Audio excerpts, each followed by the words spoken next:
Happy mathematics to you all. जैसे कि आपको पता है हम कर रहे हैं इस समय ज्योमेट्री और जिसमें हमारा चैप्टर चल रहा है लाइंस एंड एंगल्स। तो आज हम सेकंड एक्सरसाइज की शुरुआत करने से पहले जो उसमें चीज़ें हैं वो सारी चीज़ें आज समझेंगे जिससे हम सेकंड एक्सरसाइज स्टार्ट कर सकें। आज जो चीज़ें हम करने जा रहे हैं वो हैं किससे रिलेटेड, पैरेलल लाइन से रिलेटेड हैं। तो पहले बात करते हैं कि लाइंस अगर पैरेलल ना भी हो तो भी क्या सिचुएशन रहती है। तो ये देखिए यहाँ मैंने एक फिगर बनाया है, यहाँ पे दो लाइंस हैं एल और एम। ये दोनों लाइंस पैरेलल नहीं हैं, लेकिन फिर भी अगर कोई तीसरी लाइन इसको कट करती है तो वो ट्रांसवर्सल कहलाती है। यानी अगर हमारे पास कोई दो लाइंस हैं, चाहे वो पैरेलल हो चाहे ना हो, अगर उन्हें एक तीसरी लाइन कट करती है तो वो ट्रांसवर्सल कहलाती है। और उस ट्रांसवर्सल की वजह से इस फिगर में यहाँ पे 8 एंगल्स फॉर्म हो रहे हैं। जहाँ पे टी एल को कट कर रही है वहाँ पे 4 एंगल्स हैं, 1 2 3 एंड 4। और जहाँ पे ये लाइन टी एम को कट कर रही है वहाँ पे भी 4 एंगल हैं, 5 6 7 एंड 8। इन एंगल्स में 1 2 3 4 में क्या रिलेशन है, 5 6 7 8 में क्या रिलेशन है, ये हम लास्ट एक्सरसाइज में कर चुके हैं, जहाँ पे हमने सीखा था कि लीनियर पेयर एंगल्स क्या होते हैं, वर्टिकली ऑपोजिट एंगल्स क्या होते हैं। तो वो सारी जो चीज़ें थी वो हमने लास्ट एक्सरसाइज में की। जैसे कि एंगल 1 पता है तो हम 2 3 4 तीनों एंगल्स कैलकुलेट कर सकते हैं। 5 6 7 8 में से भी कोई एक एंगल पता है तो हम चारों कैलकुलेट कर सकते हैं। तो वो जो रिलेशन थे वो हम लास्ट एक्सरसाइज में कर चुके हैं। इस बार हम रिलेशन देखने जा रहे हैं कि अगर एक एंगल हम 1 2 3 4 में से उठाएं और एक एंगल हम 5 6 7 8 में से उठाएं तो उनमें क्या क्या रिलेशंस पॉसिबल हैं। तो सबसे पहली बात तो ये है कि ये जो 8 एंगल्स हैं इन्हें सबसे पहले हम जिन दो कैटेगरीज में डिवाइड करते हैं वो है interior angles and exterior angles. अब ये क्या होते हैं interior angles and exterior angle? Interior angles वो एंगल हैं जो दोनों लाइन एल और एम के बीच में है, सैंडविच की तरह जैसे होते हैं ना, उस तरह से ये एंगल्स हमें नज़र आ रहे हैं। 1 और एल और एम के बीच में 3 4 5 और 6। तो ये जो चारों एंगल हैं ये इंटीरियर एंगल हो गए क्योंकि ये दोनों लाइन के बीच में हैं। और इसके अलावा जो चारों एंगल बचे वो ओपन साइड पे हैं, इसलिए वो कहलाते हैं एक्सटीरियर एंगल्स। कौन कौन से हैं? 1 है, 2 है जो कि एल लाइन पे हैं, 7 और 8 है जो कि एम वाली लाइन पे हैं। तो इस तरह से हमने पहले 8 एंगल्स को 4 4 इंटीरियर और एक्सटीरियर बना लिया। अब हम आते हैं कि वहाँ पे अगर किसी पोजीशन पे कोई एंगल है तो सेम उसी पोजीशन पे यहाँ कौन सा एंगल है। इस तरह के एंगल्स को हम क्या कहते हैं? Corresponding angle. जिस पोजीशन पे पहली लाइन में कोई एंगल है सेम उसी पोजीशन पे दूसरी लाइन पे कौन सा एंगल है वो कहलाता है हमारा एक्सटीरियर एंगल। जैसे कि 1 की पोजीशन जो है ठीक उसी पोजीशन पे यहाँ पे 5 है, जिस पोजीशन पे 1 उसी पोजीशन पे 5। तो 1 और 5 क्या हो गए? Corresponding angle. बिल्कुल इसी तरह जिस पोजीशन पे 2 है सेम उसी पोजीशन पे यहाँ पे 6 है, तो 2 और 6 करस्पॉन्डिंग हो गए। बिल्कुल इसी तरह से जिस पोजीशन पे 3 है, इंटीरियर पोजीशन है, इस साइड पे है, ठीक उसी पोजीशन पे इधर की तरफ कौन सा एंगल दिख रहा है हमें? 7। 4 की पोजीशन पे हमें जो एंगल नज़र आया वो है 8। अब इन करस्पॉन्डिंग एंगल्स की ख़ास बात यह है कि अगर ध्यान से देखें एक एंगल हमें इंटीरियर में से मिल रहा है तो उसका जो करस्पॉन्डिंग है वो एक्सटीरियर में है, और अगर एक्सटीरियर में है हमारा करस्पॉन्डिंग एंगल तो उसका करस्पॉन्डिंग जो है वो इंटीरियर में है। यानी यहाँ इंटीरियर और एक्सटीरियर एक दूसरे से मैच हो रहे हैं। लेकिन इसके आगे जो हम करने वाले हैं उन सब में इंटीरियर का रिलेशन इंटीरियर से और एक्सटीरियर का रिलेशन एक्सटीरियर से ही चेक करेंगे। तो करस्पॉन्डिंग पोजीशन का मतलब हुआ कि जिस पोजीशन पे 1 है उसी पोजीशन पे कौन सा एंगल है, जिस पे 2 है उस पे कौन है। तो बिल्कुल ऐसे ही अब हम आते हैं ऑल्टरनेट इंटीरियर एंगल। अब ऑल्टरनेट इंटीरियर एंगल्स क्या होते हैं? तो देखिए ऑल्टरनेट का मतलब है कि अगर एक एंगल लाइन के एक डायरेक्शन में है, लेफ्ट में है, तो दूसरी लाइन में राइट में जो एंगल बनेगा उनकी पोजीशन ऑल्टरनेट कहलाएगी।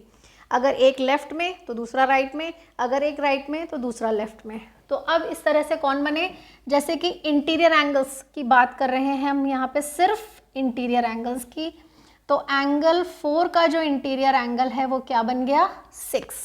4 जो है वो लाइन के इस साइड पे है और इस साइड पे जो इंटीरियर एंगल है दूसरी लाइन पे वो है 6। तो उस लाइन पे 4 और इस लाइन पे 6, तो 4 और 6 क्या हो गए ऑल्टरनेट इंटीरियर। बिल्कुल इसी तरह 3 और 5 ऑल्टरनेट इंटीरियर हो गए। तो यानी ऑल्टरनेट का मतलब हुआ कि एक एंगल लाइन के एक तरफ तो दूसरा दूसरी लाइन के दूसरी तरफ। बिल्कुल ऐसे ही हम एक्सटीरियर एंगल्स में भी करेंगे। ऑल्टरनेट एक्सटीरियर एंगल्स किस तरह से हुए, जैसे कि पहले बात करते हैं एक्सटीरियर एंगल यानी 1, 2, 7 और 8 की। जिस पोजीशन पे 1 है दूसरी लाइन में उसकी ऑल्टरनेट पोजीशन पे कौन सा एंगल है, तो 1 की ऑल्टरनेट पोजीशन हो गई 7, 2 की ऑल्टरनेट पोजीशन हो गई 8। तो इस तरह 1 के लिए 7 और 2 के लिए 8। तो ये है हमारे ऑल्टरनेट एक्सटीरियर एंगल। पर होता क्या है कि जब ऑल्टरनेट इंटीरियर काम में लेते हैं तो जनरली हमें ऑल्टरनेट एक्सटीरियर की इतनी ज़रूरत नहीं पड़ती है। तो अब हम आते हैं interior angles on the same side of transversal, यानी बिल्कुल ऑपोजिट हो गए। कैसे ऑपोजिट हो गए, यहाँ हम बात कर रहे थे उन एंगल्स की जो एक अगर इस पोजीशन पे है तो दूसरा दूसरी पे होना चाहिए। यहाँ हम बात कर रहे हैं उन एंगल्स की कि जिस पोजीशन पे अगर एक इंटीरियर एंगल है लेफ्ट में तो उसका जो रिलेशन है वो भी लेफ्ट वाले एंगल से ही होगा। जैसे कि 4 के लिए 5 और 3 के लिए 6। ये 4 है तो इसकी सेम पोजीशन पे जो इंटीरियर एंगल है वो 5 है और 3 की सेम पोजीशन पे जो एंगल है वो है 6। तो इस तरह से हमारे पास आए को इंटीरियर एंगल्स। अब देखो नाम तो इनका बहुत बड़ा है, interior angles on the same side of transversal. तो इस तरह से तो याद करना ज़रा मुश्किल काम हो जाएगा, इसीलिए हमने इनको एक छोटा नाम दिया है को interior angle, consecutive interior angle. तो कंसेक्यूटिव को भी शॉर्ट फॉर्म में हमने को कहा है। तो कंसेक्यूटिव इंटीरियर एंगल का मतलब है वो इंटीरियर एंगल जो ट्रांसवर्सल की एक ही साइड पे हैं। तो इस तरह से हमें ये सारे नाम याद होने चाहिए। अब मैं आपको बताऊंगी कि अगर यही लाइंस जो L और M हैं ये पैरेलल हो जाएं तो फिर ये एंगल्स हमें कैसे दिखाई देंगे। नाम तो यही रहेंगे पर उनमें रिलेशंस क्या हो जाएंगे वो देखेंगे। तो अब हमारे पास जो लाइंस हैं L और M वो पैरेलल हैं। यहाँ जो हमने लाइंस बनाई थी वो नॉन पैरेलल लाइंस थी, यहाँ जो हमने लाइंस बनाई हैं ये पैरेलल लाइंस हैं। ट्रांसवर्सल T इनको कट कर रहा है, वही 8 एंगल्स फॉर्म हो रहे हैं 1, 2, 3, 4 और 5, 6, 7, 8। अब हम बात करते हैं इनमें क्या रिलेशंस पॉसिबल हैं। करस्पॉन्डिंग अभी भी वही हैं, यहाँ भी करस्पॉन्डिंग एंगल्स कौन से हैं, 1 के लिए 5, 2 के लिए 6, 3 के लिए 7 और 4 के लिए 8। यानी कि सेम पोजीशन पे बनने वाले एंगल, जिस पोजीशन पे 1 है उसी पोजीशन पे 5 है। फ़र्क जो है वो ये है कि पहले यहाँ पे इनके बीच में कोई रिलेशन नहीं था, 1 की अलग वैल्यू 5 की अलग वैल्यू, पर वहाँ पे जैसे ही लाइंस पैरेलल हुई इनके बीच में एक रिलेशन फॉर्म हो गया है। क्या रिलेशन फॉर्म हुआ है कि if L is parallel to M then corresponding angles are equal. Corresponding angles are equal यानी कि जो 1 था उसके लिए जो 5 था वो इक्वल है, जो 2 था उसके लिए 6 इक्वल है क्योंकि सेम पोजीशन पे हैं, 3 की सेम पोजीशन पे 7 है, 3 के लिए 7 इक्वल है और 4 के लिए 8 इक्वल है। यानी कि 1, 2, 3, 4 में से अगर हमें कोई भी एक एंगल पता है तो अब हम 5, 6, 7, 8 भी फाइंड आउट कर सकते हैं। सिर्फ एक एंगल से पूरे 8 एंगल्स कैलकुलेट कर सकते हैं। पहले 4 लास्ट एक्सरसाइज में जो हमने वर्टिकली ऑपोजिट और लीनियर पेयर पढ़ा उससे, और अब करस्पॉन्डिंग एंगल से। चलिए करस्पॉन्डिंग एंगल समझ में नहीं आया तो ऑल्टरनेट से कर सकते हैं। वो कैसे, सेम रिलेशन उसमें भी अप्लाई होता है। If L is parallel to M then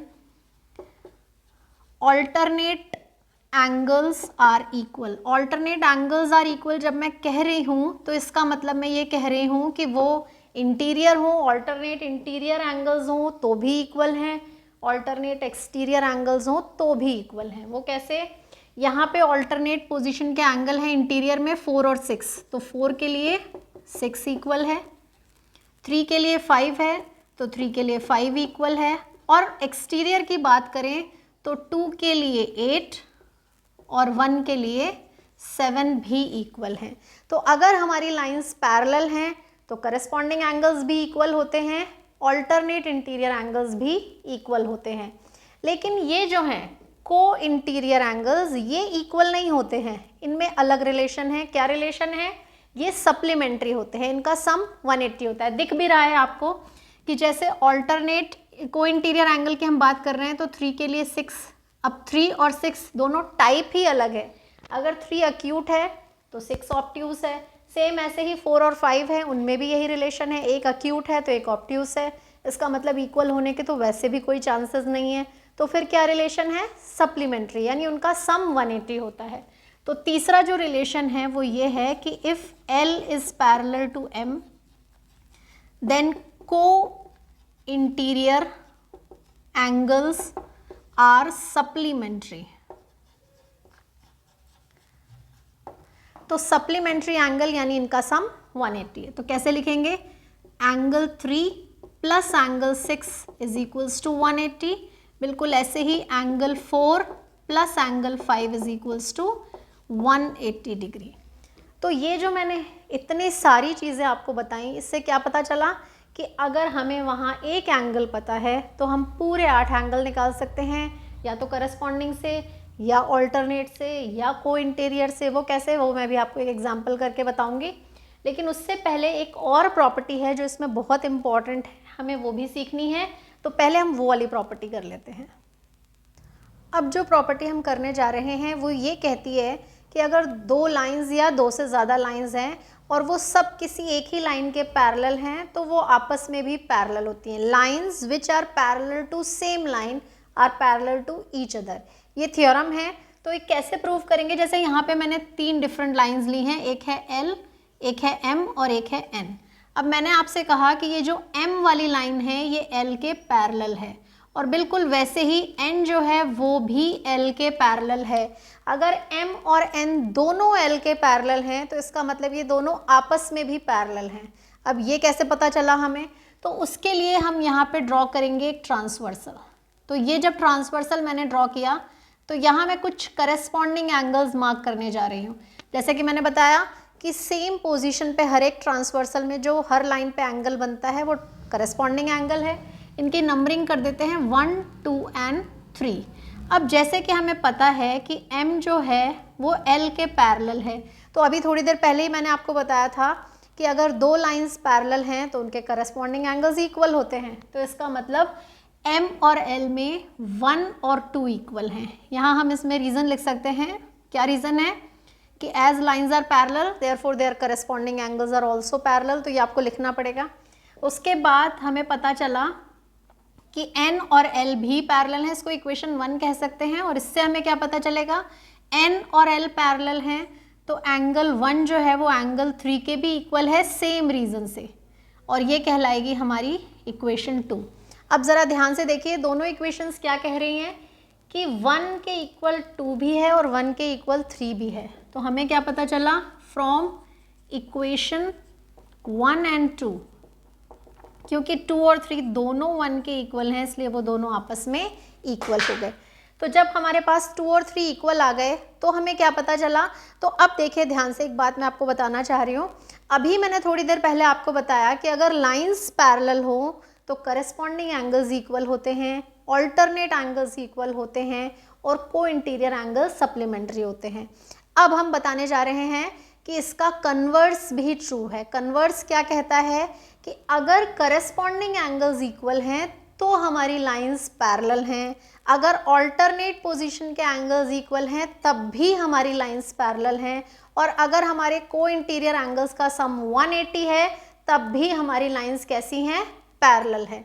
तो यहाँ पे हमारी लाइन, क्योंकि 2 और 3, ध्यान से देखिए, M और N के लिए ये जो ट्रांसवर्सल है T, तो 2 और 3 इसके भी करस्पॉन्डिंग एंगल है। जैसे ही 2 और 3 इक्वल हुए, अब मैं क्या कहूँगी?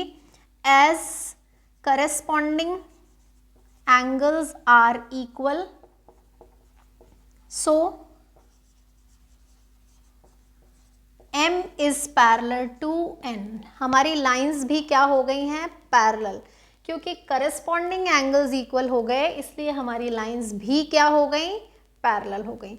तो क्या पता चला कि जो मैंने अभी थोड़ी देर पहले आपको बताया था वो जो प्रॉपर्टीज हैं वो दोनों डायरेक्शंस में चलती हैं। अगर लाइंस पैरेलल हो तो करस्पॉन्डिंग और अल्टरनेट एंगल्स इक्वल होते हैं और को इंटीरियर एंगल्स सप्लीमेंट्री होते हैं, और अगर करस्पॉन्डिंग या फिर अल्टरनेट एंगल इक्वल मिल जाएं तो भी लाइन पैरेलल होती हैं, और अगर को इंटीरियर एंगल्स का सम 180 मिल जाए तब भी हमारी लाइंस कैसी होती हैं, पैरेलल होती हैं। तो ये जो सारी प्रॉपर्टीज़ हैं इनके मिक्स से हमारी सेकेंड एक्सरसाइज बनेगी। पर सेकेंड एक्सरसाइज में हमारा सबसे बड़ा काम होगा करस्पॉन्डिंग एंगल्स, अल्टरनेट एंगल्स, को इंटीरियर एंगल्स को पहचानना, साथ में जो लास्ट एक्सरसाइज हमने की लीनियर पेयर और वर्टिकली ऑपोजिट उसको भी साथ साथ काम में लेना।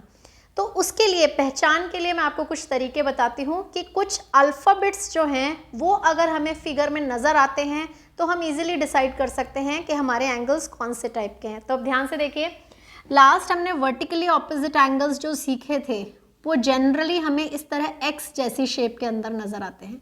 ये जो आमने सामने के एंगल्स हैं ये हमें एक्स अल्फ़ाबेट में जो नज़र आते हैं वो एंगल्स हैं वर्टिकली ऑपोजिट।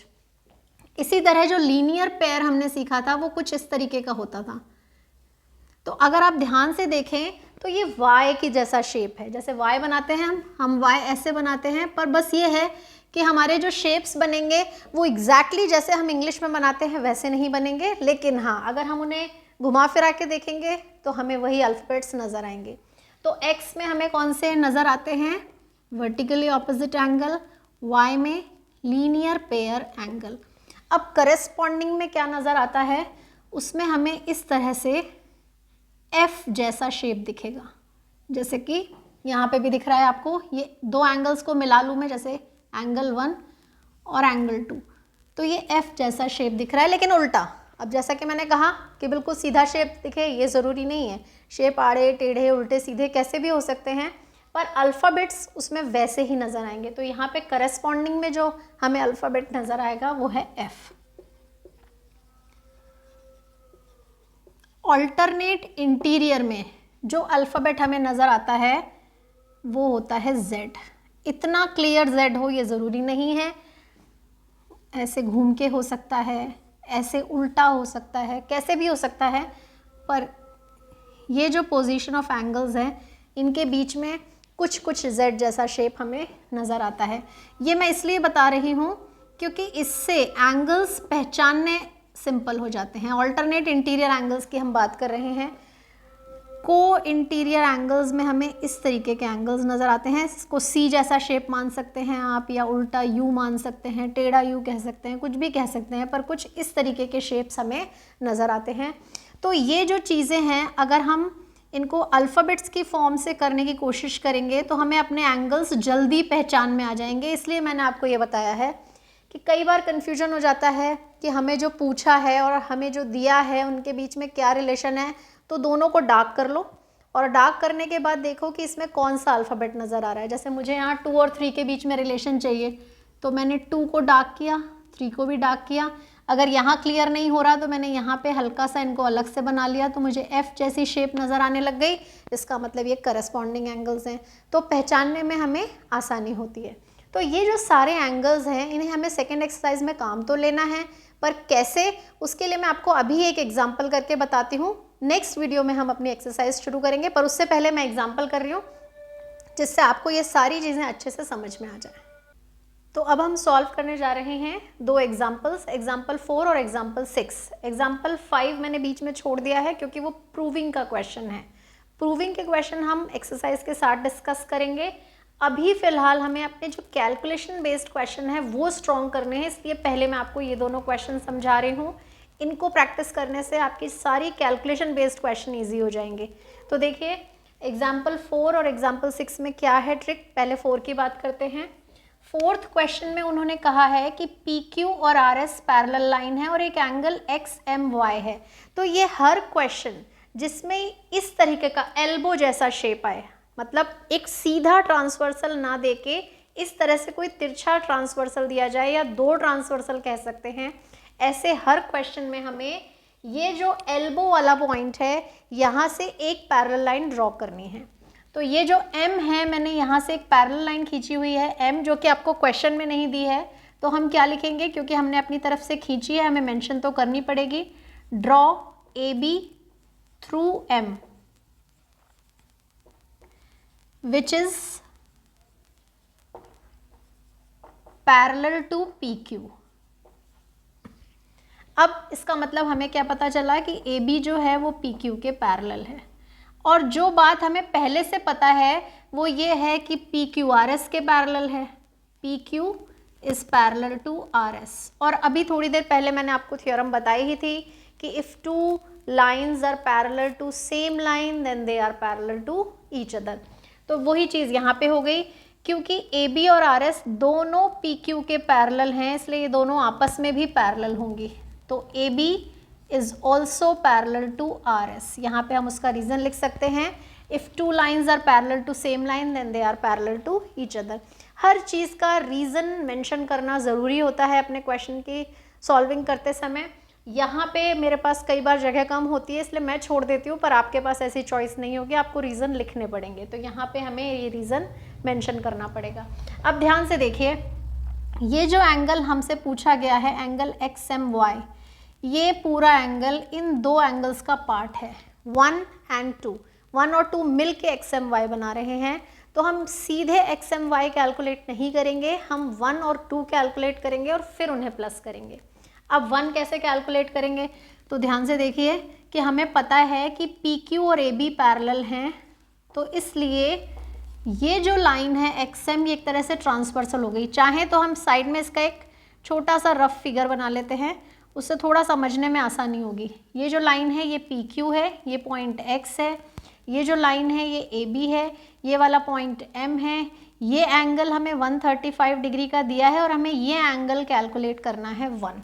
अगर आपको कई बार सीधे फिगर में बहुत सारी लाइनें हैं, कन्फ्यूजन हो रहा है, तो इस तरह से पैरेलल लाइंस के छोटे छोटे फिगर बना के हम कैलकुलेशन इजीली कर सकते हैं। अब बताइए 135 और 1 इनमें कौन सा रिलेशन है, तो मैंने आपको बताया था जहाँ पे ये C जैसा शेप बनता है वहाँ पे को इंटीरियर एंगल्स फॉर्म होते हैं, तो यानी ये दोनों को इंटीरियर फॉर्म कर रहे हैं। तो हम क्या लिखेंगे, angle 1 plus angle 135 is equals to 180 degree, और यहाँ रीजन में लिखा जाएगा को इंटीरियर एंगल्स। इसका मतलब अगर मुझे 1 कैलकुलेट करना है तो मैं 180 में से 135 सब्ट्रैक्ट कर दूंगी, तो मेरे पास क्या बचेगा, 45 डिग्री का एंगल बच गया। ठीक है, तो इस तरीके से हमारे पास एंगल 1 की वैल्यू आ गई। अब हमें एंगल 2 कैलकुलेट करना है, तो वो नीचे वाली पैरेलल लाइन में है, तो हम उसका भी एक रफ स्केच छोटा सा बना सकते हैं। अब की बार ऊपर वाली लाइन AB है, ये वाला पॉइंट M है, नीचे वाली लाइन RS है, जिसमें एक पॉइंट Y है। ये इस तरीके का शेप है, पर जो एंगल हमें पता है वो ये है और जो हमें पूछा है वो ये है। तो ये जो अब की बार शेप फॉर्म हो रही है इन दोनों एंगल्स के बीच में, ये वाला एंगल जो हमें पूछा है और ये वाला एंगल जो हमें पता है, Z जैसा अल्फ़ाबेट इनमें फॉर्म हो रहा है। और Z अल्फ़ाबेट मैंने आपको बताया था कहाँ फॉर्म होता है, ऑल्टरनेट इंटीरियर एंगल्स पे। इसका मतलब as AB is parallel to RS, so angle 2 is equals to 40 degree. Reason क्या हो जाएगा, ऑल्टरनेट इंटीरियर एंगल्स। तो अब हमें 1 और 2 दोनों पता चल गए, तो अब हम एंगल XMY कैलकुलेट करेंगे। ये सम हो गया 45 और 40 का, यानी हमारा एंगल कितने डिग्री का हो गया, 85 डिग्री का एंगल हो गया। तो इस तरह से हम ये क्वेश्चन सॉल्व कर सकते हैं। बिल्कुल इन्हीं चीज़ों पे हमारा नेक्स्ट एग्जाम्पल भी बेस्ड है। अब उसको चेक करते हैं कैसे करना है। तो ध्यान से देखिए, इस क्वेश्चन में उन्होंने कहा कि AB is parallel to CD and CD is parallel to EF, यानी यहाँ भी वही प्रॉपर्टी काम में आ रही है कि अगर दो लाइंस किसी एक तीसरी लाइन के पैरेलल हैं तो वो आपस में भी पैरेलल होंगी। इसका मतलब वो तीनों ही लाइंस आपस में क्या हो जाएंगी, parallel. AB is parallel to CD and CD is parallel to EF. So all three lines are parallel. AB is parallel to CD and CD is parallel to EF. तो हम यहाँ वही अपनी थ्योरम मेंशन कर सकते हैं कि if two lines are parallel to same line then they are parallel to each other. अब हम आते हैं कि इसमें एक नहीं दो ट्रांसवर्सल हैं. पहला ट्रांसवर्सल है ये पूरी लाइन AC और दूसरा ट्रांसवर्सल है ये लाइन BE. तो यहाँ पे हमें जो अपनी प्रॉपर्टीज यूज करनी है वो किस तरह से करनी है. तो देखो सबसे पहले तो उन्होंने कहा EA is perpendicular to AB, यानी ये वाला जो एंगल है ये 90 डिग्री का है. ये लाइन जो है ये इस लाइन पे परपेंडिकुलर है, यानी ये एंगल हमारा 90 डिग्री का हो गया. अब अगर मैं सबसे पहले बात करूं AB is parallel to EF की, जो मैंने यहाँ पे प्रूव किया कि AB is parallel to EF, तो AB और EF ये दोनों लाइन है. ये लाइन इस तरह से इसमें से पास हो रही है, ये A पॉइंट है, ये E पॉइंट है. ये एंगल 90 डिग्री है. इसका मतलब ये जो पूरा एंगल है ये दोनों को इंटीरियर एंगल फॉर्म कर रहे हैं. तो हमारे लिए को इंटीरियर एंगल कौन सा हो गया, एक तो ये 90 और दूसरा है ये पूरा एंगल. ये पूरा एंगल जो Z और 55 का सम है. तो अब मैं क्या करूँगी यहाँ मैं लिखूँगी angle BAC plus angle AEF is equals to 180 degree.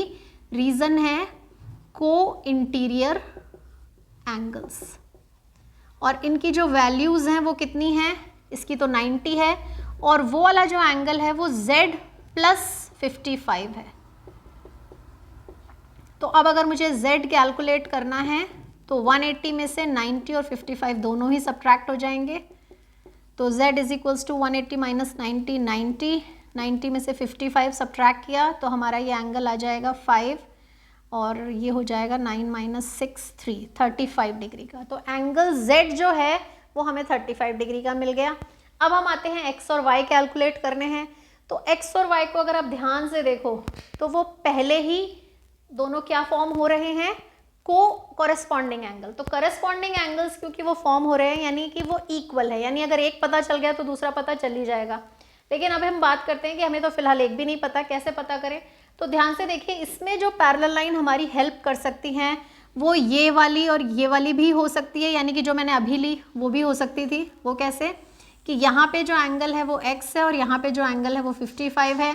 तो मैं इन दोनों का सम भी ले सकती हूँ और नहीं तो मैं ये वाली भी ले सकती हूँ. कौन सी, ये जो है CD और ये वाली है EF. और ये जो लाइन आ रही है हमारी E से D तक, इसमें ये वाला एंगल 55 है और ये वाला Y है. ये फिर से कौन सा शेप फॉर्म कर रहे हैं, ये फिर से को इंटीरियर एंगल फॉर्म कर रहे हैं. कौन सी पैरेलल लाइन यूज़ कर रही हूँ मैं इस बार, CD और EF. तो मुझे यहाँ लिखना पड़ेगा CD is parallel to EF, इसलिए Y plus 55 is equals to 180 degree हो गया है. यहाँ पे इसका रीज़न आएगा को इंटीरियर एंगल्स. अब हम y कैलकुलेट करने के लिए 180 में से 55 को सब्ट्रैक्ट करेंगे. 10 माइनस 5 5, 8 माइनस 6 2, 125 डिग्री हो गया हमारी y की वैल्यू, यानी एंगल y जो है वो 125 डिग्री का है. और y और x तो हमें क्लियरली नज़र आ ही रहा है, नहीं आ रहा तो मैं एक बार फिर से मार्क कर देती हूँ इसी तरीके से. ये लाइन है A B, ये लाइन है C D. तो CD कैसे फॉर्म हो रहा है, इस तरीके का है. ये CD, D इधर है, ये X और ये जो इधर बन रहा है ये Y. तो अगर मैं इनको डार्क कर दूँ X और Y को तो ये F जैसा शेप बन गया, F जैसा.